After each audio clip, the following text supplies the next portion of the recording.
Any health-related information on the following show provides general information only. Content presented on any show by any host or guest should not be substituted for a doctor's advice. Always consult your physician before beginning any new diet, exercise, or treatment program.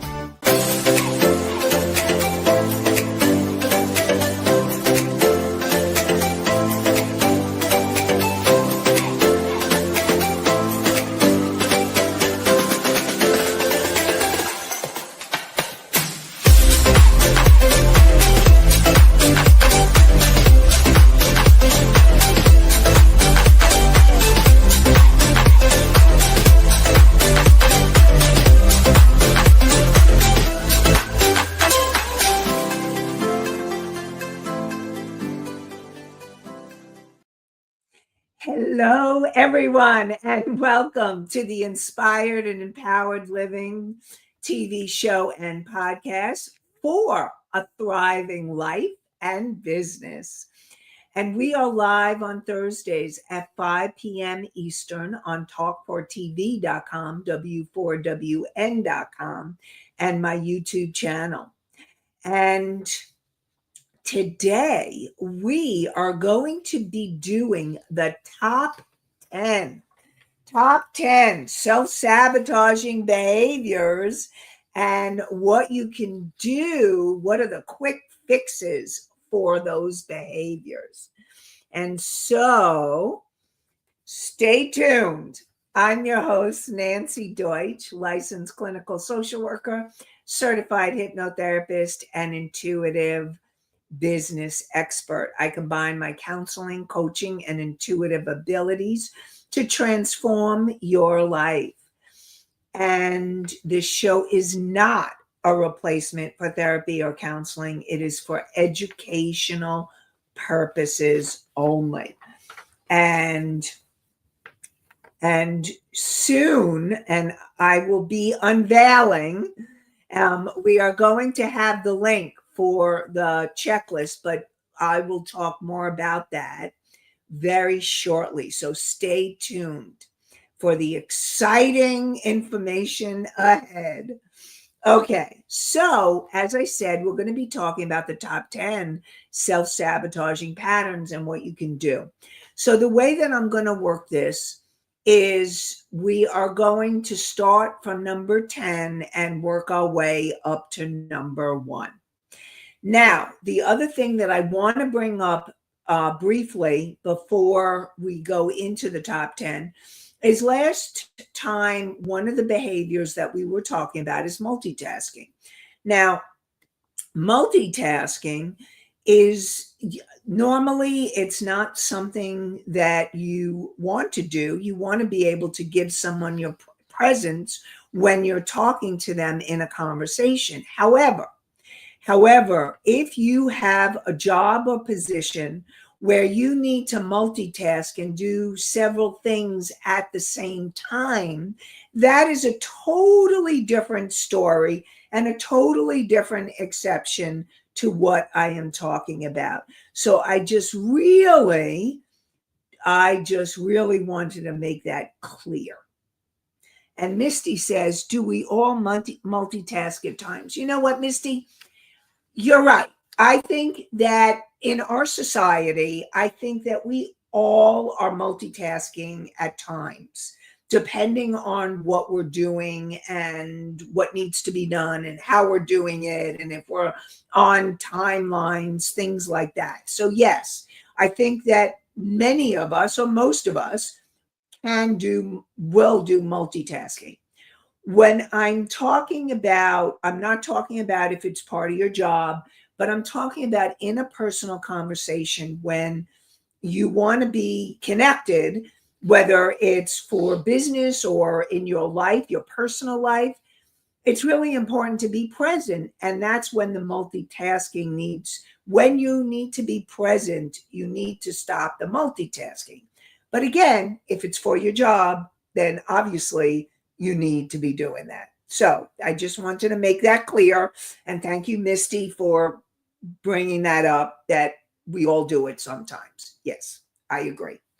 So Da, da, da, da. I need to get the sound effects in.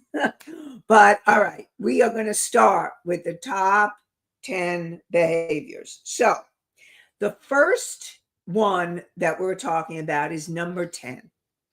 And number 10 self-sabotaging behavior is the shiny object syndrome. So the shiny object syndrome is when you jump from idea to idea without following through.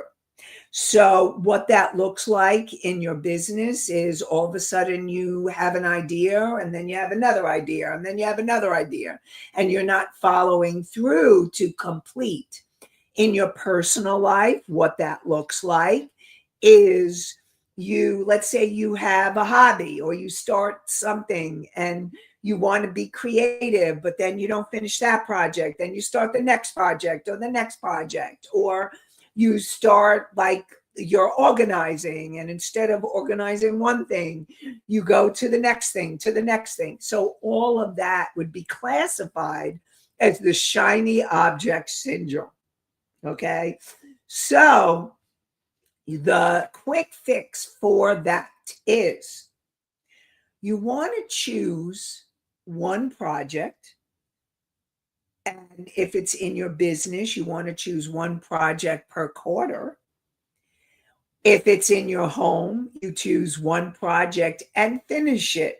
If it's in your business, pick one project and let's say per quarter, you're going to write it down, you commit to it, and then you park the other ideas later. Make a list. So if you're in the busy organizing and all of a sudden you're thinking, oh, let me do this, and then all of a sudden you start doing that, you need to still focus on this, like organizing that closet. Keep with the organizing of the closet before you get into the next project. Or stick with the program, and then before you start with a new program. So really important. So that's number 10. And I want you to know, again, these are the top 10. So these are so common that many of you may have one of them or more than one. So just keep your ears perked up and see where you fit in. So the next one, number 9, is avoiding money conversations.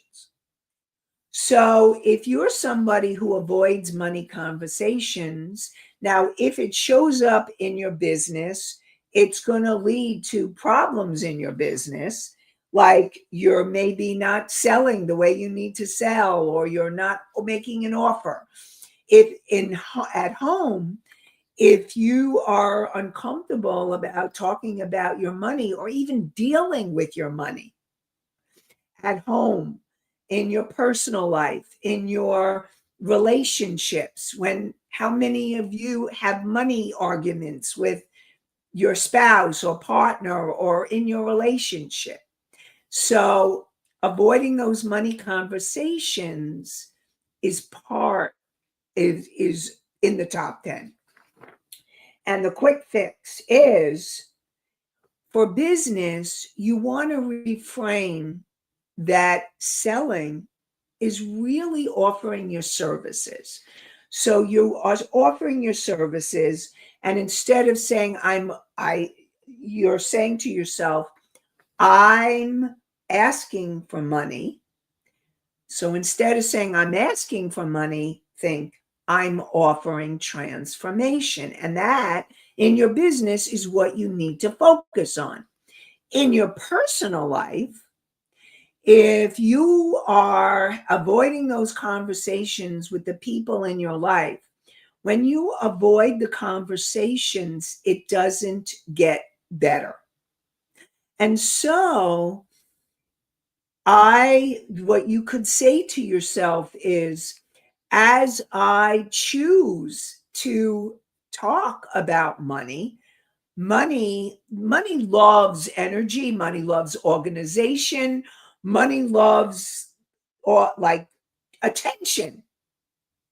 So the more that you give money attention, positive attention, okay? Let me make that very clear.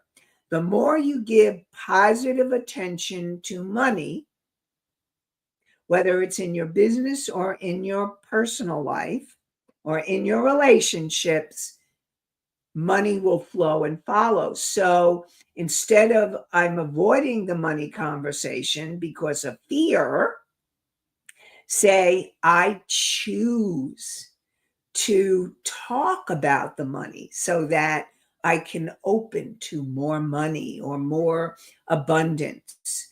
And if you're in a relationship, let's find a solution for the money conversation. Focus on the solutions, not the problems. Okay? So that's number 9. Number 8 is the comparison game. And let me tell you, whenever you do comparison, whether it's in your business or in your life, it sets you up. It sets you up for feeling not good enough. It sets you up for disappointment, feeling like a failure, whatever it is. The comparison game does not work. And so, if you're measuring your success against someone else's reels or social media posts, what I want to support you in reframing and thinking, instead of thinking, oh, I can't believe it, I'm so not ... because look at them and look at me. But if someone is having success, this is really an important point. If you notice that someone is having success and you start playing the comparison game and you start comparing yourself, I'm going to support you in reframing and rethinking how you're thinking that, and start saying, I'm seeing their success.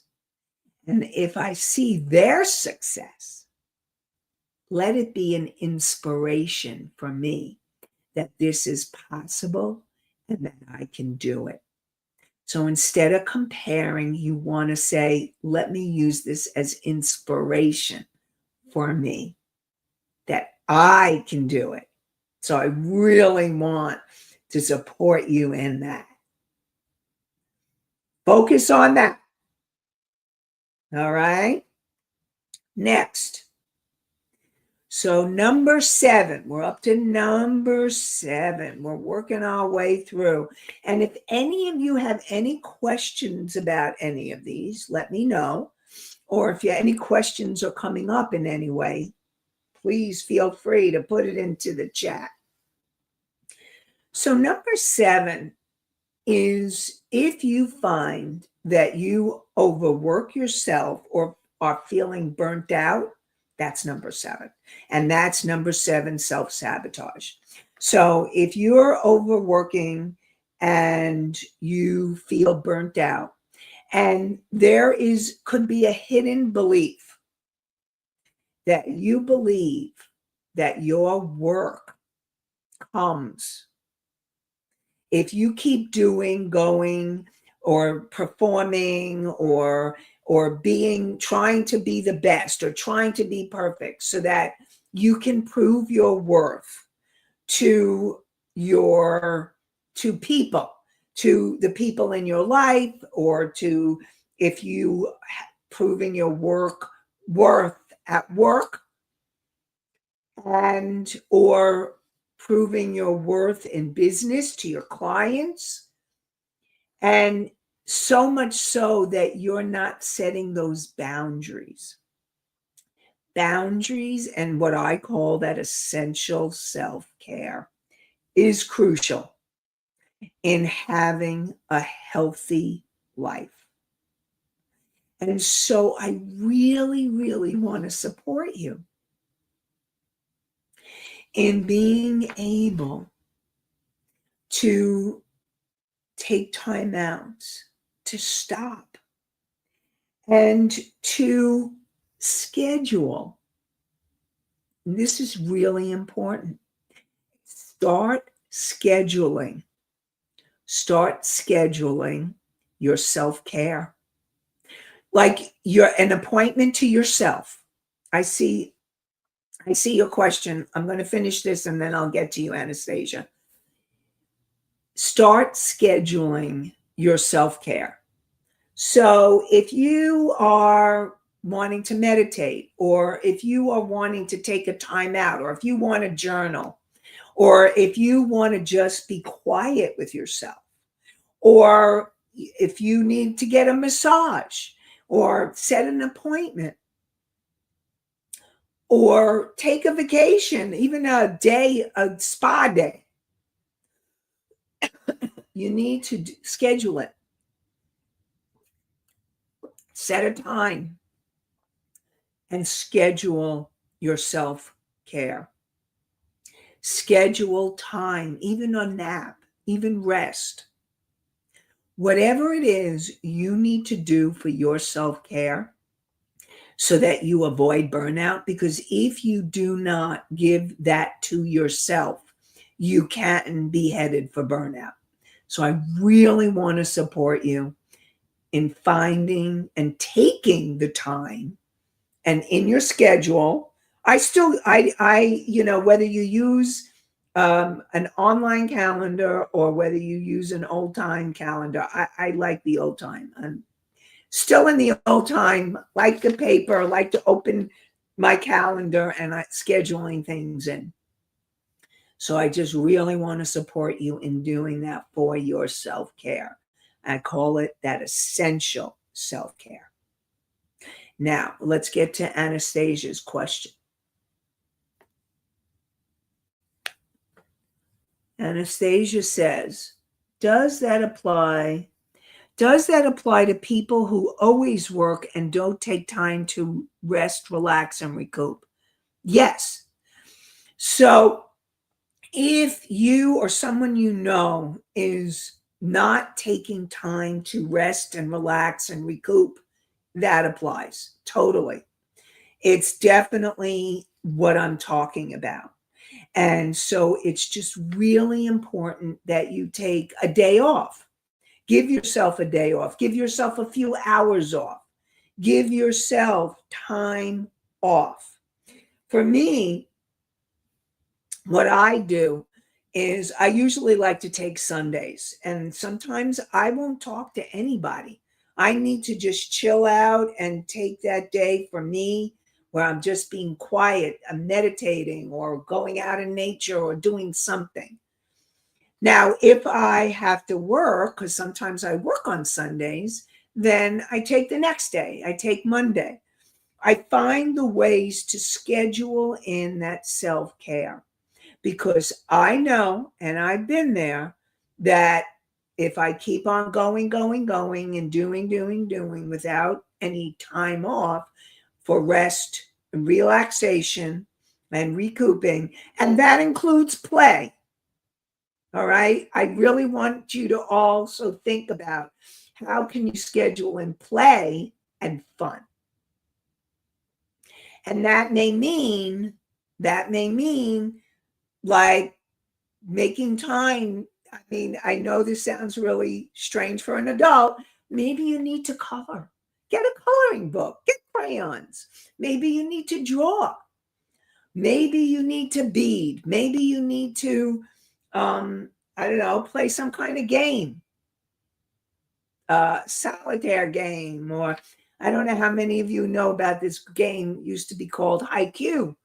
I used to love that game, or playing cards, physical cards, or you can do it online, but take time out. And I also want to make sure that you're having that fun, taking time to take care of yourself. Without any computers, I also support you in doing downtime without computers. and just going inward or resting and allowing yourself that. So, all right. So we are up to number 6. Number 6. This is a biggie. And I've had so many clients, and I also know because I've done it myself, people pleasing. People pleasing is a huge self-sabotaging behavior. Because if you are, and I see your question came in, Mickey, and I'll get to you shortly. If you are taking care of others at your expense, then, or if you are doing something and then you start feeling angry or resentful or frustrated, you feel obligated, you feel it's a have to. And what I want you to ask yourself is, am I people pleasing? If you're having those emotions, then you are probably people pleasing. Anything that feels like an obligation or a have to, and it's at your expense, then you may be people pleasing. Now, I also want to make a distinction, and that doesn't mean, and self-care is essential self-care. So learning to say no, having your boundaries, all essential self-care strategies that all of you need to learn. Now, I don't mean essential self-care is not selfish. And if you're always doing the opposite and always thinking about you and not being there for another, that's not what I'm talking about. But many of the people I work with and many of the people I know are people pleasers. And so either they were or are. And so it's learning to ask yourself, am I people pleasing? What am I feeling right now? What's coming up for me? And being able to start shifting that behavior. And the way that you shift it is you start to, like if somebody says, oh, can you do this for me? Blah, blah, blah, blah, blah. And instead of saying right away, I say yes right away, you need to say, I'll get back to you. I will let you know. You don't owe anybody a yes right away.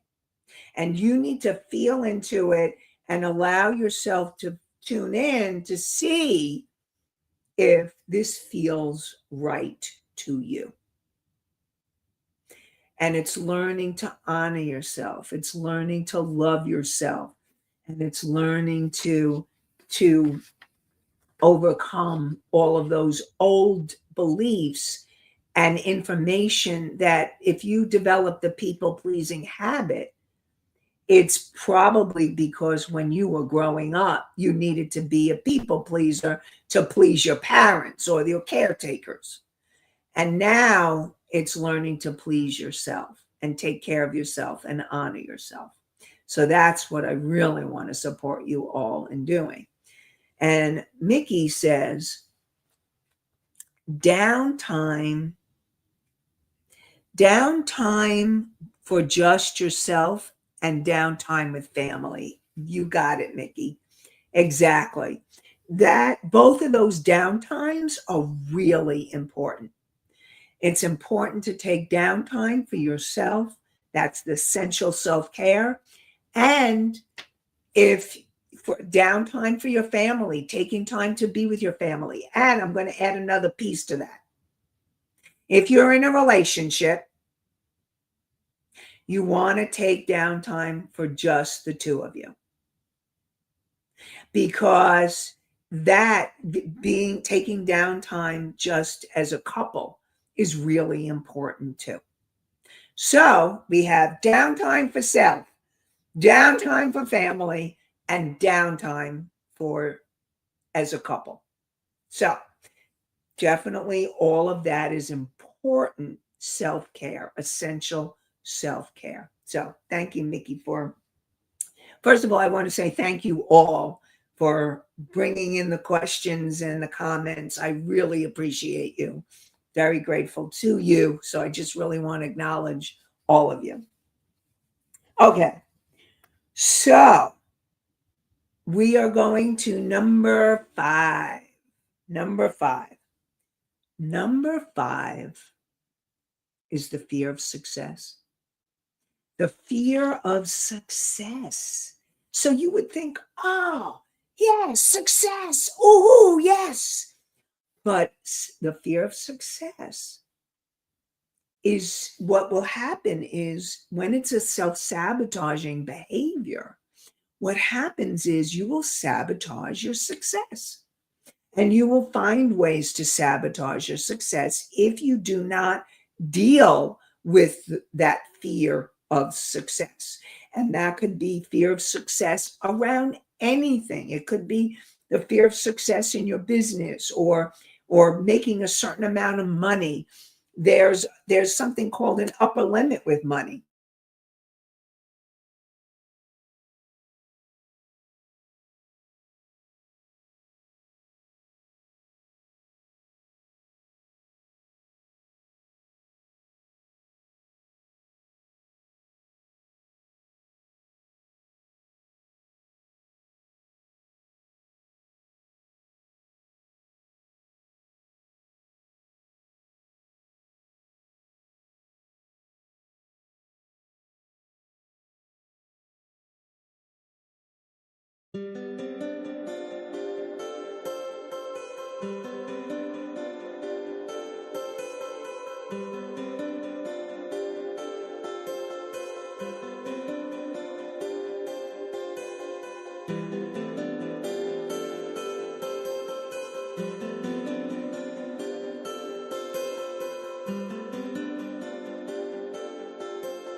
Okay, I am back.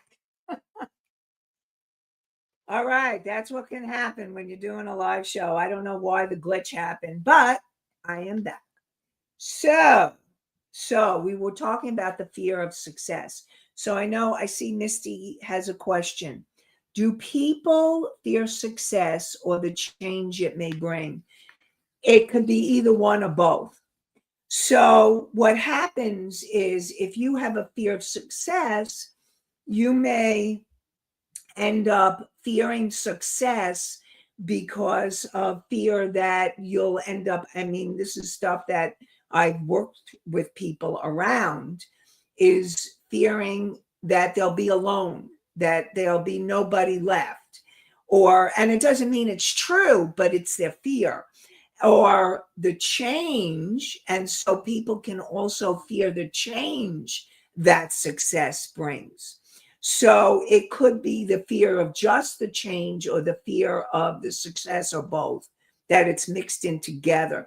And so your job is to understand what's underneath the fear. What are you really fearful of? Like, what's the underlying issue?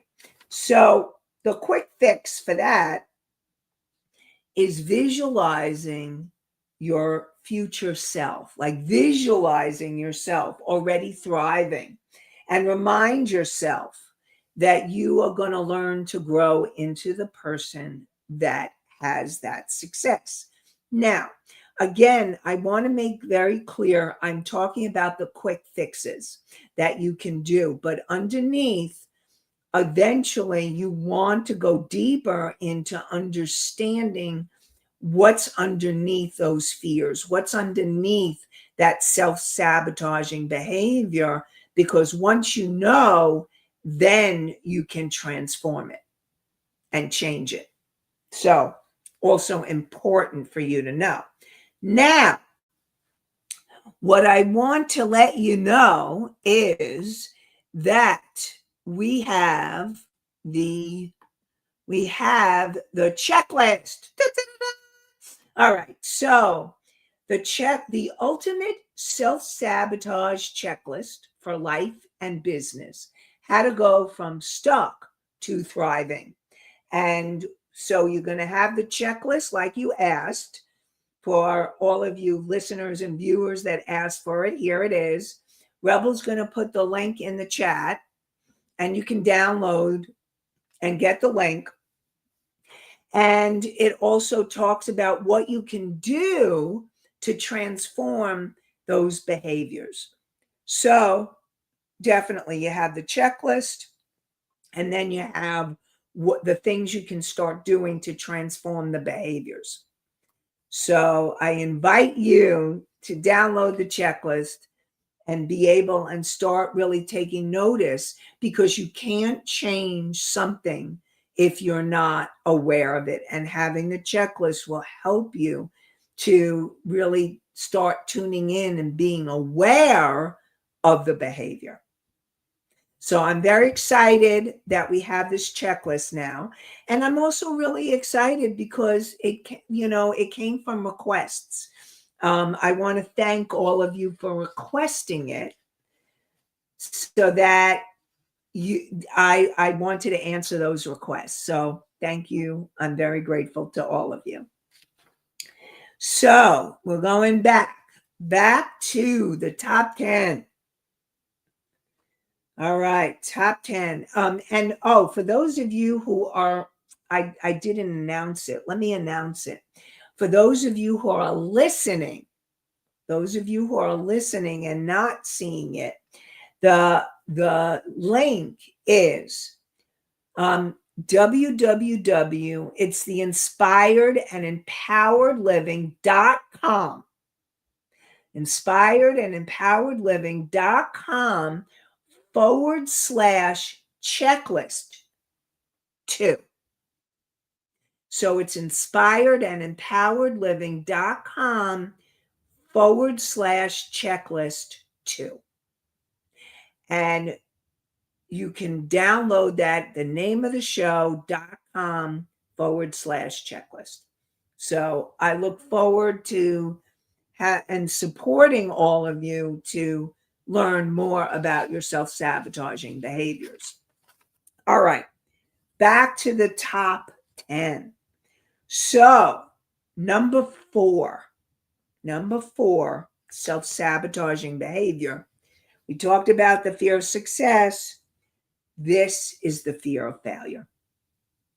So the fear of failure, again, you want to know what's underneath. What are you really afraid of? What are you afraid of if you fail? Important for you to know and understand. So what happens is when you have that fear of failure, you'll avoid opportunities, or you'll sabotage opportunities that are coming to you because you're afraid of failure. You may never start things because you're afraid of the failure. So all of that can be part of that fear of failure. And so it's really important for you to realize that that fear, it can be healed. And again, you want to understand what's underneath. And if any of you have any questions about any of these, let me know. And you want to redefine failure as feedback. So the quick fix is redefine failure as feedback.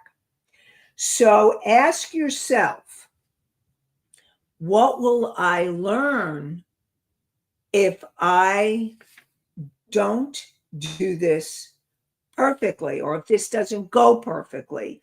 Or what will I learn if this isn't going according to my expectations? Because a lot of times that self-talk in your head, you're thinking you're a failure, and you're really not. You're really not. And it's about learning that that failure is a learning opportunity, and that every successful person, everyone, has had more failures than successes. The stats are amazing. So if you have 80% failures, and you know what? I'm going to start putting failures, I'm doing air quotes for failure. Because if you start looking at what opportunity is this showing me, or what am I learning from this experience? And if you have 20% success, you will be successful. So what I really want to support all of you in remembering is that failure is not failure. It's all how you define it for yourself. It's all how you look at it for yourself. So redefining it and saying different things about it, and asking yourself, what am I learning from this experience? It's the same thing like when you make a mistake. What am I learning from this mistake, this experience? What am I learning? What do I need to change? Because what happens is, if something fails, and I'm putting it in air quotes, if something fails, it may be an opportunity for you to look at, is this the direction I need to go? Or are there tweaks? Are there changes? Are there things I need to learn? Or do I need to overcome my belief in my failure, belief in myself? So all of those are possibilities that can happen when you uncover what's really going on for you. So that's number 4. All right, so now we're going to number 3. So number 3, actually, I'm surprised this isn't number 1, but number 3 is negative self-talk. So you are saying to yourself, I'm not good enough, or I'm not ready, or I can't do this. That's all negative self-talk. And what's really going to be important, again, you want to understand, it's catching yourself, because a lot of times when you're in that negative self-talk, and this is with all the sabotaging behaviors, that's why the awareness is so important. You need to catch it. You need to notice it. You need to be aware of it, that catching yourself, oh, look what I'm saying to myself. Look at how I'm going down a rabbit hole, a negative rabbit hole, instead of a positive one. And so being able to change that and reframe it, so you're changing what you're saying to yourself. Instead of I'm not good enough, or I can't do this, or I'm not ready. I am choosing, because that empowers you. I am choosing to learn how to do this, or I am choosing to learn from this experience, or this is the way. I'm going to take it one step at a time,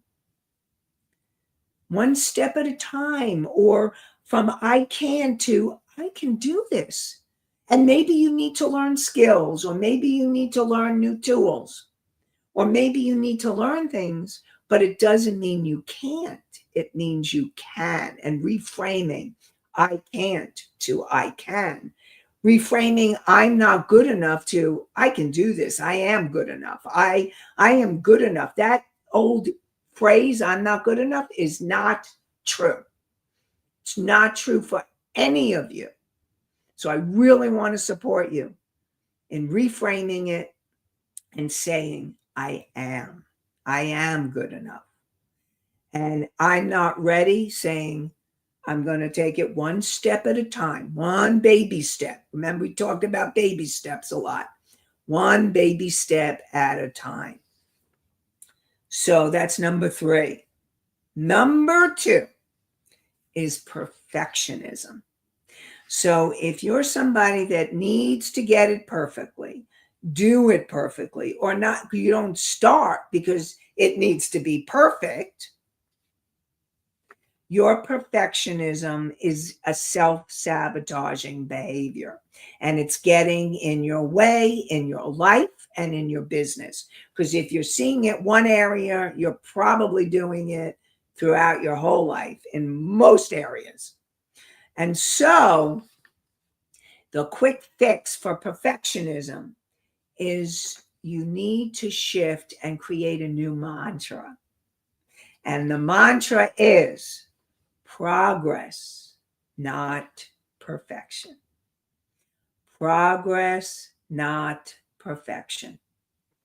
And so being able, and I want to, how about I'm perfect as I am? That's around the worthiness piece. If you find, because sometimes that perfection comes from not feeling good enough, or not feeling worthy, not feeling deserving.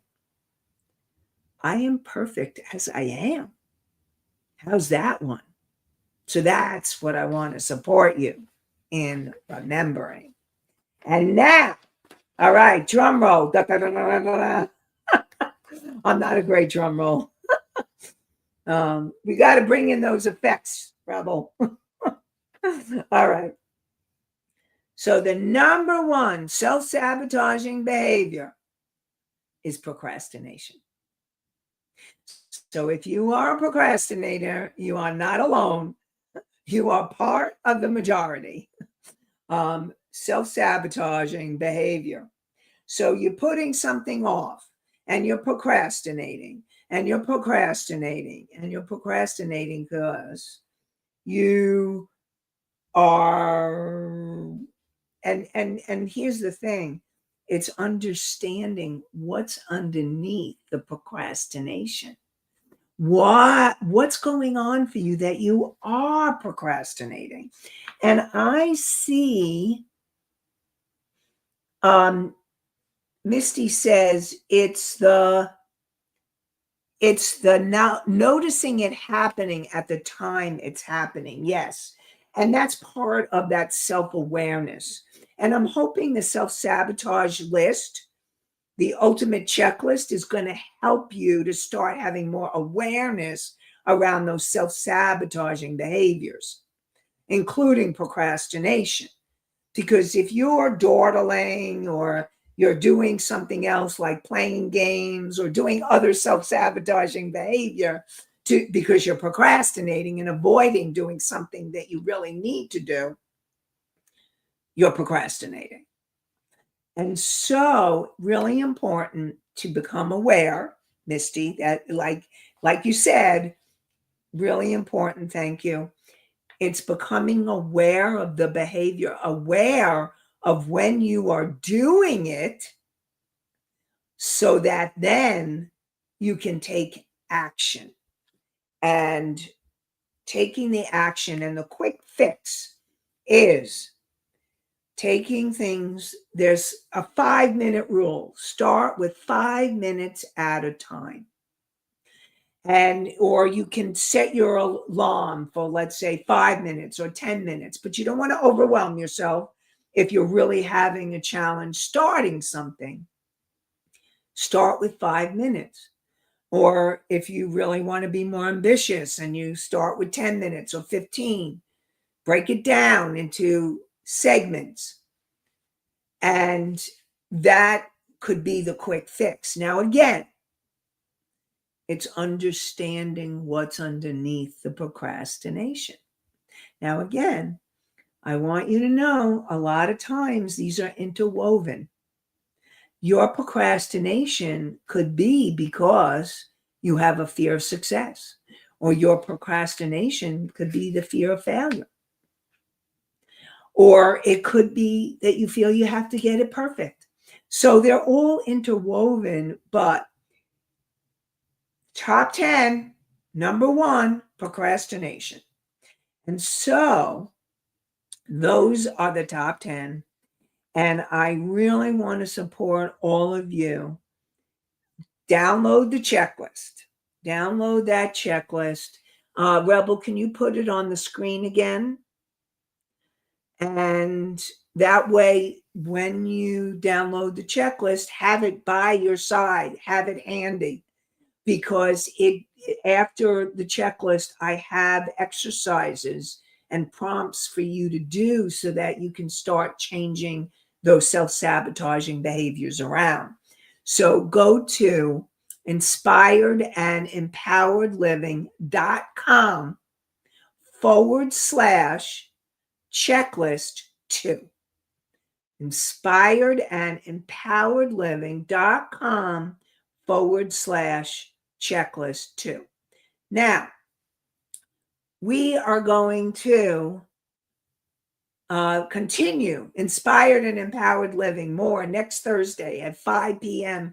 Eastern on talk4tv.com, w4wn.com, my YouTube channel, and you can listen to the podcast on iHeartRadio, Spotify, Apple, Pandora, Amazon, and many more. And I wish you an inspired and empowered day and night, and inspired and empowered week. Have a great one, everybody. Bye for now.